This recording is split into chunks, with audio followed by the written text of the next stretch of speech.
અંકલેશ્વર શહેરથી જીઆઈડીસી જવા તરફ નવા ફૂટબ્રિજનો ઉપયોગ ફરજિયાત કરવામાં આવ્યો છે। જો લોકો અંકલેશ્વર રેલવે સ્ટેશનમાંથી પસાર થશે અને ઝડપાશે તો 250 રૂપિયા દંડ ભરવો પડશે।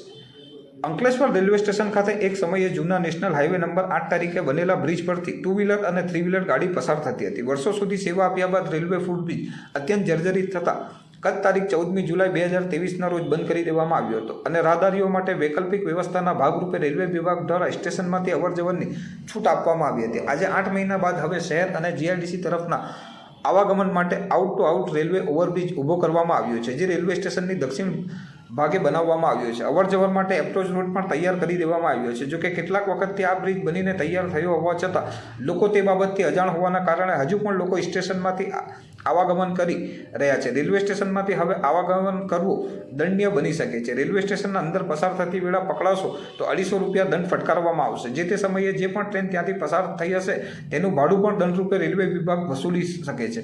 અંતરે ઉલ્લેખનીય છે કે જૂનો ફૂટબ્રિજ હજુ પણ તોડવાનો બાકી છે, ત્યારે તેના વૈકલ્પિક રૂપે નવો બ્રિજ ઊભો કરવામાં આવ્યો છે, જેના પરથી હવે શહેર અને જીઆઈડીસીમાં આવાગમન કરતા લોકો પસાર થઈ શકશે। અમૃત ભારત સ્ટેશન યોજના હેઠળ 12 મીટર પહોળા નવા બ્રિજ નિર્માણ કરવામાં આવશે। અંકલેશ્વર રેલવે સ્ટેશન પર out to out railway overbridge ગત જુલાઈ માસમાં તોડી પાડવામાં આવ્યો હતો। રાહદારીઓને તકલીફ ન પડે તે માટે વૈકલ્પિક વ્યવસ્થા ઊભી કરાઈ હતી। રેલવે મંત્રાલય દ્વારા અમૃત ભારત સ્ટેશન યોજના હેઠળ 12 મીટર પહોળા નવા બ્રિજ નિર્માણ કરવામાં આવશે।